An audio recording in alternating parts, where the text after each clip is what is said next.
Jose, thank you so much for taking the time to meet with me for this interview. I appreciate you setting Or time apart.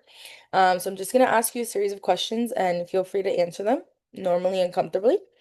So to start off, can you introduce yourself, your role, what your day-to-day responsibilities look like in marketing? yeah, for sure. Thank you so much for the opportunity to speak and interview with you. So basically, I am a marketing manager for a nonprofit organization in here in South Florida. We're actually a church nonprofit.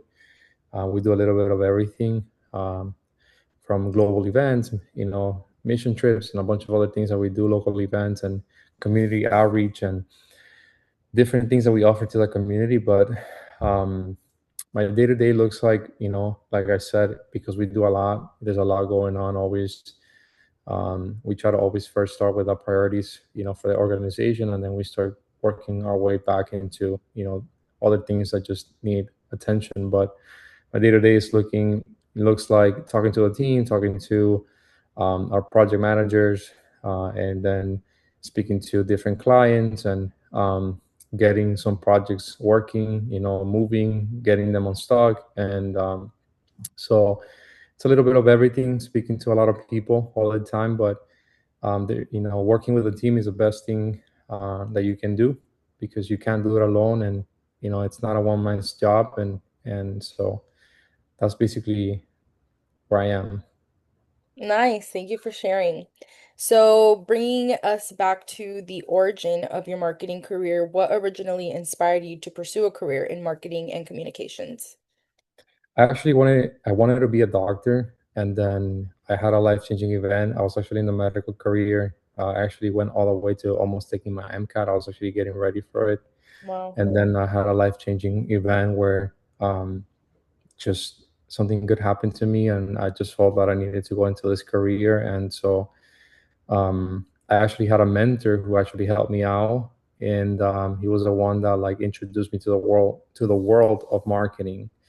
And so that person was the one that opened the doors for me, and also led me in a lot of ways. I think a lot of people nowadays don't want mentors or don't want anybody to coach them in any way, but I do think that in any career path you need somebody to help you, either open you a door or help you, teach you something, or introduce you to somebody that's going to change your life. And so I had this person who did that for me. And so that's just a little bit of how I started in my journey and how I started growing in the marketing field and the things that I currently do now. Nice. I'm very surprised to hear that you were originally going to go into the medical field. Yeah. So, looking back at your career journey, what are some experiences that you think have shaped you the most as a leader in marketing? I think number one is being able to not think that you're the best, because at the end of the day, like, I don't think by being the best is, or be thinking that you're like better than everybody else, how you get ahead, or think that are positioned in a leadership position. I think it's like the way that you get to a leadership position is like you helping others, and also being able to spearhead new things that have never been done before. I think that's how you get to a position where like you're being trusted to lead teams and guide them into things that have never been done before. And I think that's one of the um, changes that are, things that have happened to me in the past, where like I did see a lot of me helping others, helping other departments, people around me, and teaching them new things. And I feel like that's kind of that was one of the ways that I felt like I was able to be trusted with what I currently do as of now. Nice. And how would you describe your overall philosophy when it comes to marketing and audience engagement nowadays? I mean, everything about marketing is being able to identify audiences, right? And being able to, fulfill their needs, right? Everybody has a need. And I think at the most basic level, I think being able to identify, who the audiences are and what their needs are.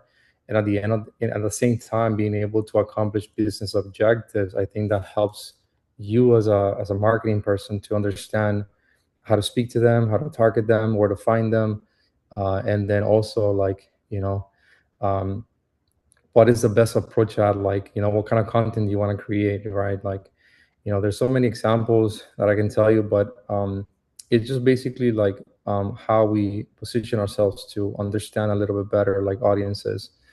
And so I think that's more or less, an idea of how that stands, or my philosophy of being able to like create better marketing campaigns. Nice. And this is going to lead me into my next question. Because marketing evolves so much and so quickly, what are some of the biggest shifts you've seen in marketing over the past 5 years? Yeah.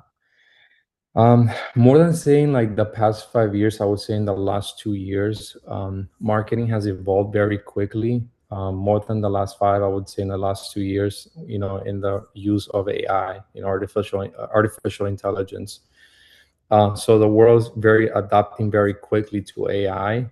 So even Google themselves are planning to change the search engine from a search engine into an AI agent, right? So even the world is quickly adapting to what's happening, people and especially companies. So like from a standpoint of a company, right? Like every company needs to start adapting and adopting AI into their workspaces. So that's the biggest shifts that's happening right now with every part of social. I mean, sorry, not every part of marketing. That's the biggest shifts that's happening right now.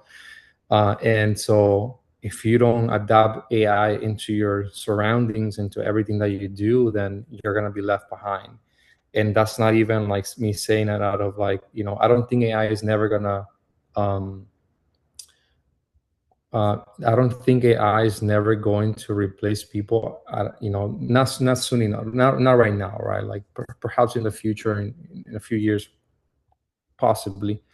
But as of right now, AI, it's basically a tool that it works as good as you work, right? Like, and I feel like it's just to help you be more ahead of things. It helps you be more proactive, and it helps you, get things done faster.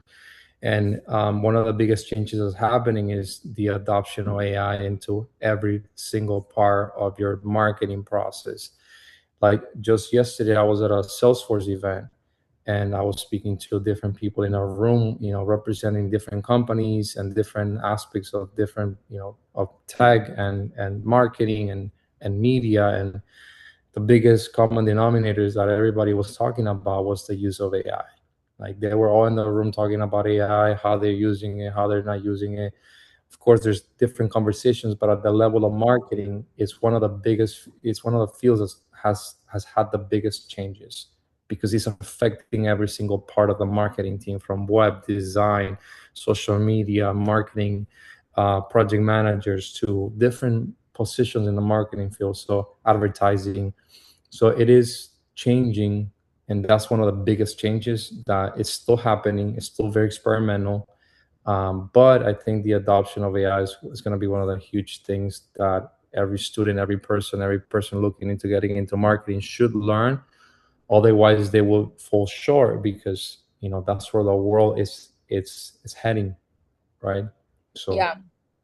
No, thank you for that answer. I actually completely agree with you. I think a focus when it comes to marketing and AI, people need to stop looking at AI and fearing it, like you had mentioned, and fearing that it's going to take over their jobs or take over their ability to work in their office and things like that, and rather see what AI can do for you right. and how you can maximize efficiency in your workday.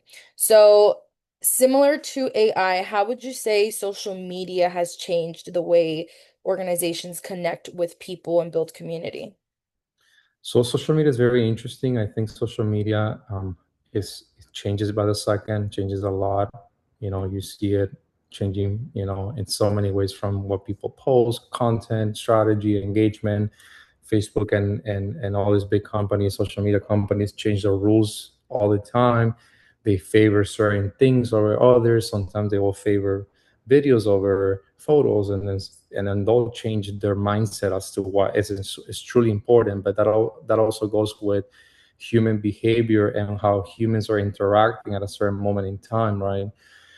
So I would say for social media, I believe one of the biggest wins of social media nowadays is user generated content, or just like very real content, right? Like um, something that I've seen in the marketing world, that a lot of people are very stuck to the pretty, the cute, to the, the creative parts of marketing on, or just being able to have something nice to post, or The content. aesthetics.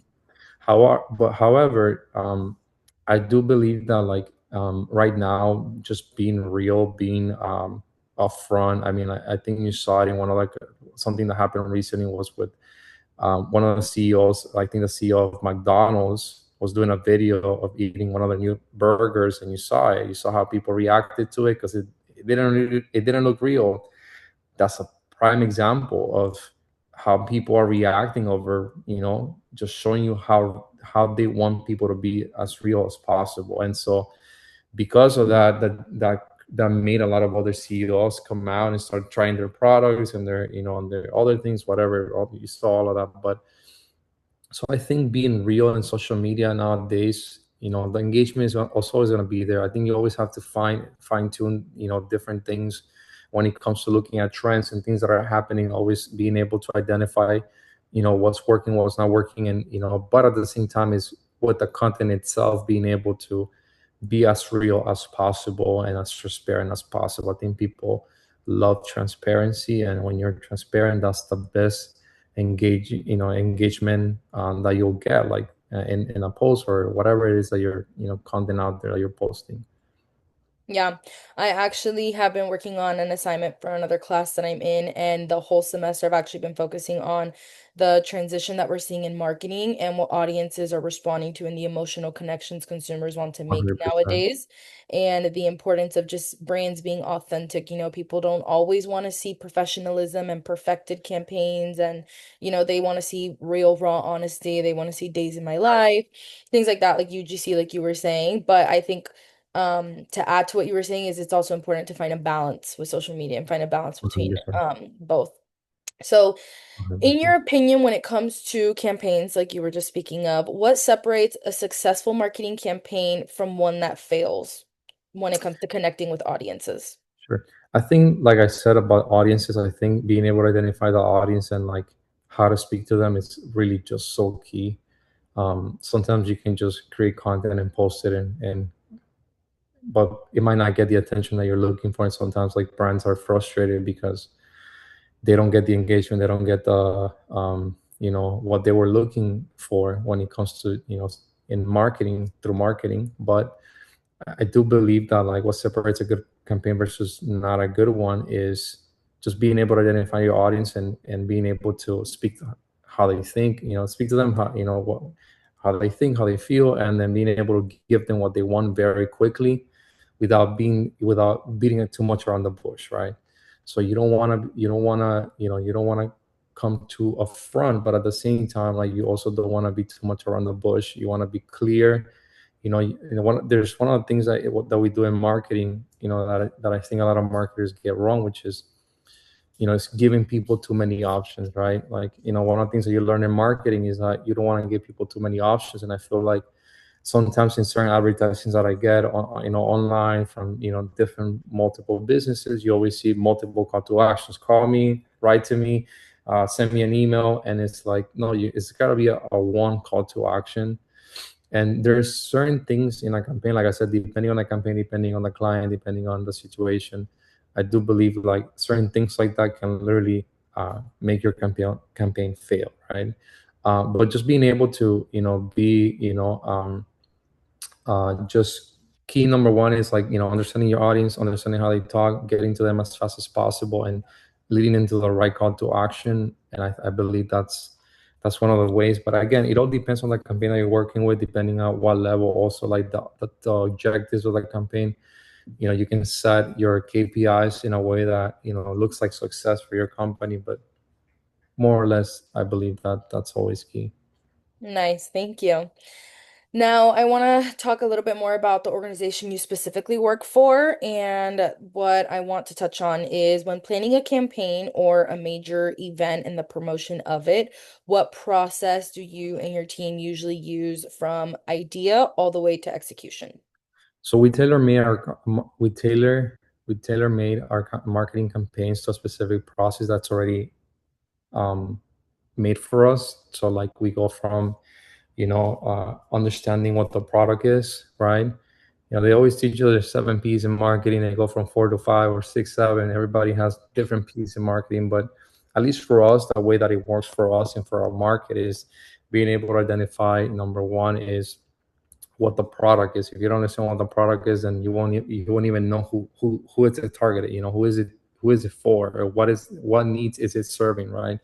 Yeah. So being able to identify the product, the pricing, the channels where it's going, like being able to understand this full picture of like, how is it that it's getting from point A to point Z, right? Like, okay, if this is a product that I'm launching, is it already optimized enough for me to promote it, right? Because one of the things that we see in marketing is that sometimes, like, maybe your campaign was right, maybe your copy was right, maybe your message was right, your message or copy, like everything was, the design was amazing, your marketing website, funnel, whatever you want to call it, it's great. But sometimes what happens is that when you get to the product, people sometimes maybe they don't like the product, and you quickly see that sometimes in campaigns when you have like trackers.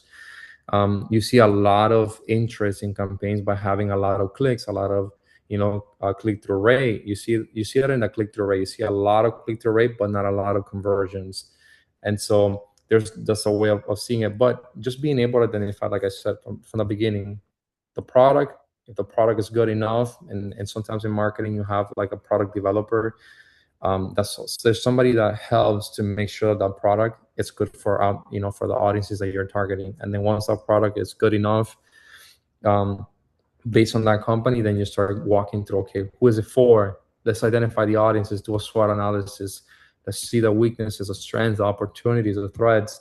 And then you start walking in that process until you get to the plan. Okay, so this is how we're gonna get to these people, right? And that's when you start planning for that, in what channels. And then you start working with the different teams that are like, okay, in social media, how we're gonna work with this, and the web team, like what are the best practices for me to follow in order, for this product, for people to follow, to go from your ad or from your post, from your video, to directly to the landing page, all the way to the checkout process, right? So you want to be looking at different at those things. But that's basically like, some of the things that we look at when it comes to a marketing campaign. And I believe that, I think every marketer always looks at whenever creating a campaign. But I think those would be, what I would focus on. Yeah. Um, when it comes to a campaign and implementing the process that you just shared, how important does your organization feel storytelling is in marketing when it comes to trying to build connections and trust with your audiences that you're targeting? So storytelling is literally one of the best things that every company can do. However, it's, as much as you sometimes, okay, there's always a balance to storytelling. Like, I think that there's people that are, you also have to recognize that there's people that are ready to go, right? There's people that that you don't have to convince about something. The moment they need something, if they see it, they'll buy. So yeah, you have to identify those people that already act that way. But there's others that, like, they need more information. Okay, let me just get a little bit deeper information about what this is and why is it that I need it, right? So that's you as a marketer, you try to answer those questions of like, why do you need this product? So usually you want to work with benefits and things about your specific product you're launching. But at the same time, it's like I do believe that that the planning or the storytelling, sorry, the storytelling is so important because it wants to answer those questions to the people that probably have this thing in their mind that, okay, I don't understand it. There's people always have questions, right? And so you want to give them those questions. But storytelling is powerful because people are connected through stories. I think you see a lot of that stuff happening. I see that on TikTok a lot. TikTok is one of those places where it's very storytelling. People connect. Like, it doesn't matter what they are. If people feel like they can identify with you as a person, and you start, you know, saying these powerful stories, whether you're selling something or not, like, people are gonna be attracted to you because um, you're coming from a point of view of, like, you have a great hook. You have a great story. You're not just boring, because you can be storytelling. If there's people that that want to go into storytelling, but they're boring, and there's like a whole psychology behind storytelling, right? But I think it's important. It's very important. However, I do believe there's also a balance, like I said before, where, like, there's people that are already ready, and I feel like that's why, like, most companies run both sides of the coin, right? Like I'm gonna run a campaign about storytelling, but I'm also gonna run a campaign about just, hey, this is the need, this is what it does, and this is what this is how I can help you, and to the point, like. But I think running both, I think both are important. Being simple and then using storytelling to further answer questions, I think is a good thing. Yeah. Okay. When it comes to entering the career path of marketing for future potential marketers like myself who are finishing school, what are some common mistakes you see young marketers make when they first enter the industry? So I'm gonna answer the question in this way. I talk a lot to my uh, human resources person, right? And usually I learned that from her.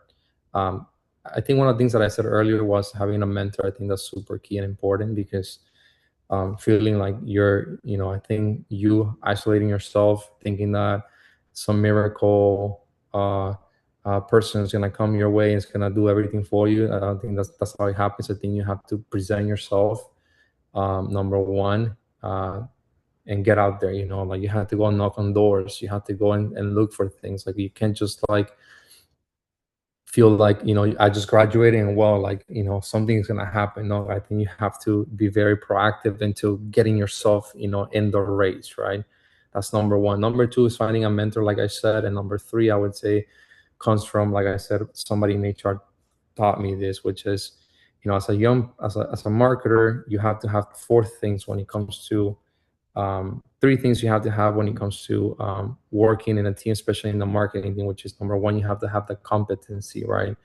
And that you have it along the years. You start like training, and sometimes people just wait on, that somebody at work is going to teach them something, and that's how they're going to learn everything. But somebody that really wants to grow and wants to go into the field of marketing, I believe like a lot of half of the stuff that I've learned, I have learned it on my own, right? I haven't had somebody come and tell me, hey, go and learn this. But actually, as a matter of fact, your own hunger, curiosity, your own level of wanting to, push yourself ahead, like, it's gonna make you want to like look for opportunities, look for people that have been there before you. I used to hear this all the time, and I would never understand it until actually like I actually went through the process of like learning.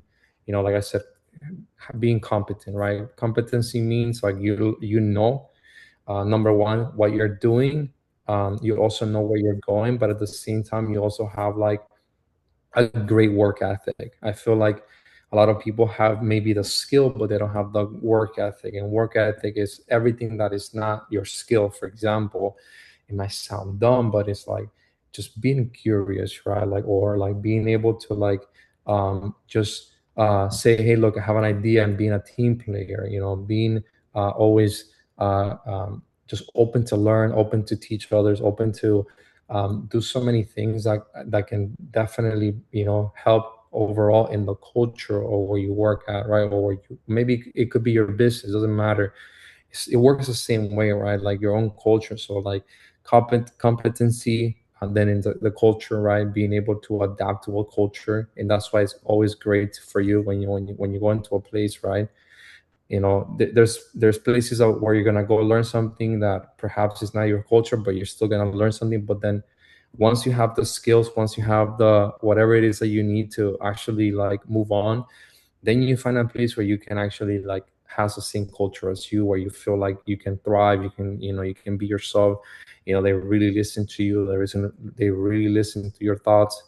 And I feel like working in an environment like that really helps also the marketer as well, because sometimes staying in a place where like you're not heard, you're just there for money, or you're just there to like work, sometimes that kind of plays against you instead. But I feel like every person should always like always strive to like okay, I'm gonna be here to learn a specific tool, but maybe that's the place where you don't fit culturally.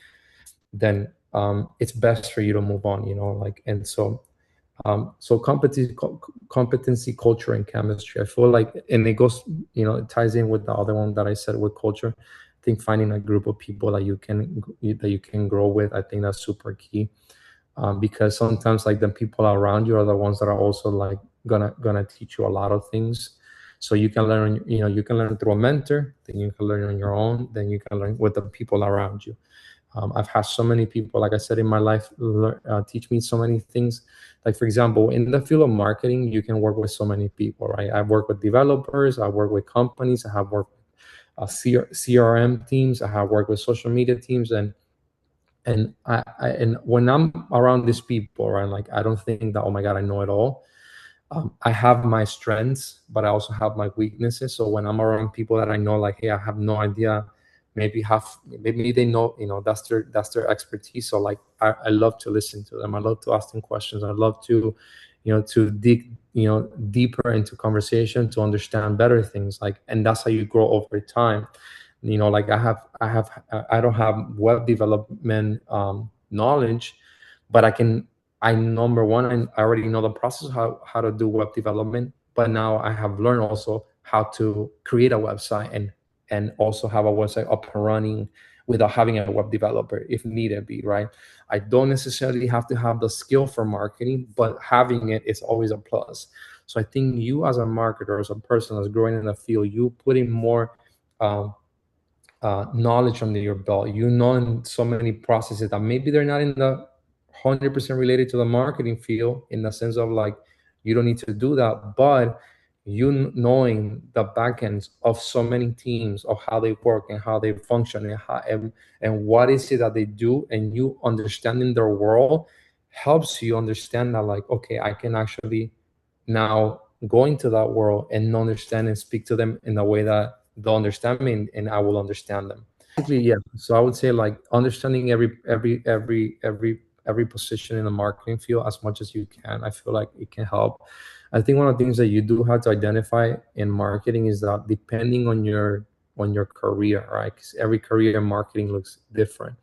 There's people that go into the marketing field because they want to go more into content production, content, social media, and that's all great. And there's such a ton of like work there in that area. There's people that want to work in the corporate in the corporate world, and there's so many things happening there because that's more like, and then you have to understand what the world looks like and how does it work every single day. There's people that want to have their own businesses, and so like it looks almost like corporate, but like it is your own business. So there's intricacies of how every single one of them work, and so you as a person, you identify which one fits to you, right? Whether it's you working for yourself, you working just a specific little segment of marketing and then just growing in that one area. But being able to identify that, I think it's great because that's how you're gonna grow. That's how you're gonna be, excited about. That's gonna help you wake up every day and just be excited about what you do. And so it's just some advice that I would get in general for people starting in marketing. Yeah, the three C's were great. So we know, and I'm sure that you have experience in your organization, that marketing can be very fast-paced and stressful. How do you or what do you recommend for handling pressure, deadlines, and unexpected problems with campaigns and event promotion? So I always say this, right? Like I think there's always stress everywhere. Like you're always gonna have stress. It just depends, like you said, it's how you handle stress, right? Usually when people see big problems, they just like use all of their energy to just solve that one problem thing, right? Sometimes like, I like to gather around different people to help me sometimes solve problems, because I can't be the sole savior of an organization. I need to go to other people that are gonna help me solve a problem.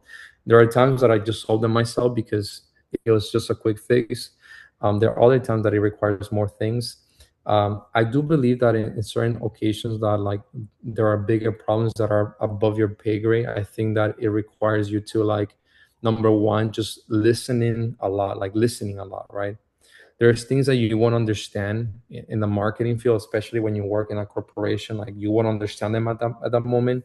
There are things that go up, like I said, above your pay grade that perhaps in the moment you will not understanding, and you just have to align yourself to where the organization is going. And unfortunately, like that's how it is.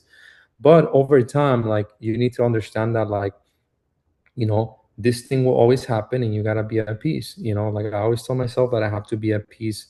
The moment I clock out of work, I try, of course, like, I do work salary. So I, if an emergency happens after work, I do have to, help as much as possible.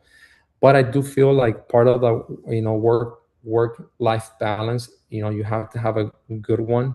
There are companies, unfortunately, that do not offer a good work balance, like a work life balance, and I think that's one of the things that you always gotta fight for, right?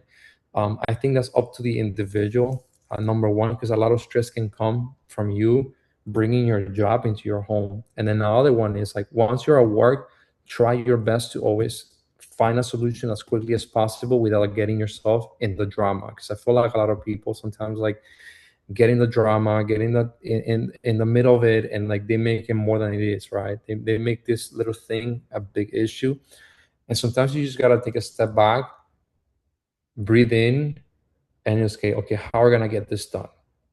Maybe sometimes like you might not agree with it.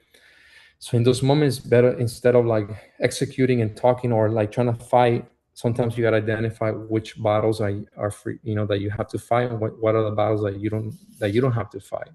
And so being able to like pace yourself in life, you need to pace yourself at work, because if you don't pace yourself, stress, as we all know, like they say that in like, doctors say this all the time, stress is a silent killer, right? And stress comes from pressure, right? And when you have a lot of pressure, you have a lot of stress, but a Yeah. lot of stress can be detrimental to your health. And so you always got to think that I always put that in the back of my head. I was like, hey, you know what? I cannot let this get to me.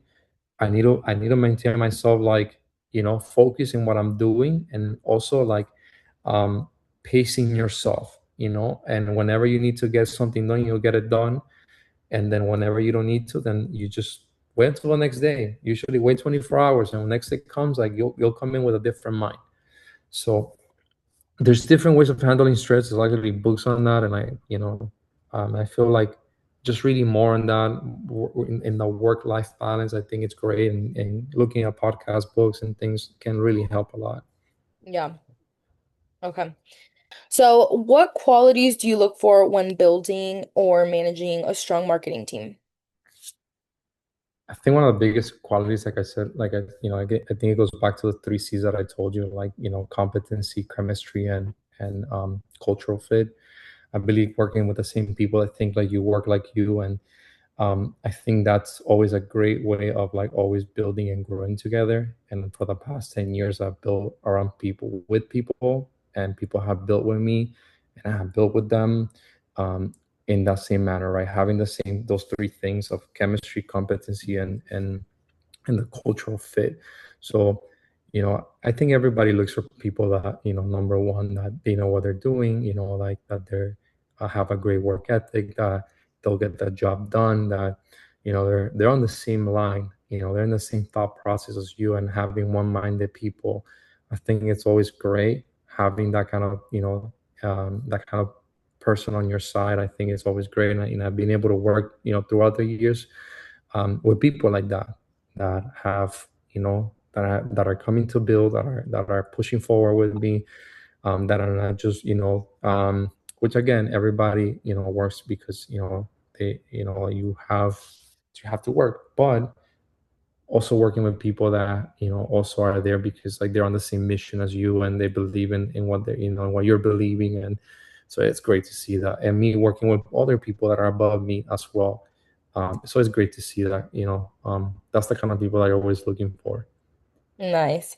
And how do you encourage your team in a world where we're transitioning into finding ways to efficiently use AI? How do you encourage organic creativity while making sure products still stay organized and strategic? Right, I think that's always a challenge, because I feel like, once you're in the job, like, and you've been at it for so many years, like staying creative and staying active in the creative process is what actually matters. With the use of AI, everything is turning more into like very fast-paced tasks. You can get things done quickly. So, one of the things that I've always shared is that, like, AI is coming to help with to get stuff off your plate so that you can actually have time to think. I think that companies are looking for people that can get stuff on their plate so they can actually think, because what you're getting paid for is to think. You get paid for to evaluate. You get paid for to analyze. You get paid for, I think one of the biggest role of a marketer is to analyze, to create, to observe, and to understand audiences, to look for people, to create marketing campaigns that are impactful. So you are paid to think. And I think once you're doing things for a long time, it looks to you as if it's very like you just it's just the same all throughout. Barely anything changes. They're very similar campaigns. So like, yeah, it's happened to all of us. It's happened to me that you get stuck and you feel like I got this, I got this on the, on the wraps, and at the end of the day, maybe at the end of the campaign, it didn't produce the results that you were looking for, and then you realize, I'm like, maybe I didn't put too much effort, emphasis in what I was doing, and your the business suffers at the end of the day, because your personal creativity and your willingness to get something done isn't fully there. And I feel like putting your heart into things, I think, truly matters. I feel like that's what makes a difference in anyone's work. It's where their heart is, and I think that like once somebody is checked out from where they are, it's hard for them to like really like not more than saying produce results. It's more like you can tell when somebody has put their heart in it and somebody has not put their heart in it. And I feel like that's a very key thing that like I would say like um just makes a difference. But I think that the way we keep each other like accountable is by like just having meetings, having one-on-ones, having just more open dialogue into campaigns and things that like helps us like hear the raw and honest truth. I feel like a lot of people don't like to hear the honest truth, and that's why they probably like maybe they're not advancing as fast as possible in their career, because to them it might seem as like I've done enough, but like, hey, it's just constructive criticism. And I feel like all of us should be open to criticism, and whether it's good or bad. I think like I do prefer criticism, whether it's good or bad, than not getting any. And I think that helps you grow. That helps you check yourself. Okay, no, actually I was right, or maybe I wasn't right. So it just helps to prove 2 points, whether you were right or you were not. So I think always having criticism, I welcome it. I love it, and I'm not afraid of it. Nice. Now, as a leader in marketing, what skills do you believe are going to become the most valuable for future marketers in the next 5 to 10 years? On a personal level, like I said, I think being hungry for what you love and do, I think that's always like that's very valuable in every organization. Seeing people that like want to move forward, want to scale, want to and innovate. I think companies really see that as something very positive. On the skill side, I think going into AI, going into these things of understanding where the market is going, where the world is heading, and being able to learn those tools, I think that's also going to be very valuable, and seeing where everything is. And I do believe that like um that's how I think as a young marketer, if I was to go back in time, I would tell that to myself. But like, hey, learn as much as you can, learn the new tools, learn things that you probably for you it seem like, this doesn't make sense, but I'm still gonna give it a try, even if it's you getting a demo of a software or something that has to do with marketing. But looking into things, beginning sparking your curiosity, getting to know people, getting yourself in places. I feel like that's going to make a huge difference for anybody getting into the marketing field. Nice. And looking ahead, what excites you the most about the future of marketing? Well, I think more than anything, like I said, I think it's just becoming a world where a lot of the day to day is being transferred over to AI, so you can have time to think, like I said before. And that excites me a lot, because I do love to innovate. That's what drives me, right? If I'm not doing anything new, I get stuck, I get bored, and like I feel like I'm wasting my time. I just for me, like I don't like I hate wasting time. And so I think that that's the most exciting part, like being able to delegate things to AI or to, certain tools, or help me get things done faster, just buying myself more time to think, to analyze, to predict. Because as a marketer, you can predict where the market is going, where some audiences are going. I feel like you being able to understand that a little bit better and having the time to do that, I think is really very powerful and helpful, and as in your career path. And also getting the training, because as you are also in your career path, you also need to get trained more every single day. Like every single day, like I get an opportunity, I take 20 to 30 minutes to look into something that I haven't looked into, like looking at new software, looking at new ideas, looking at new talks, like see what this person is saying, what the other marketer is saying, and being able to connect with people. I feel like that's going to be very key into the world we're heading into, especially for marketing, which is having one of the biggest changes that it's ever seen in the last 10, 15 years. So Yeah. For young students or young professionals that are trying to grow in marketing, what advice would you give them about standing out in the industry? like I said, I think it all comes down to you as a person, your personality. I think that's a key thing. I think if people don't like you, they wouldn't want to work with you. I Yeah. think that's super key. I've seen companies just or organizations, like, not just where I work. I've seen, my wife is in HR.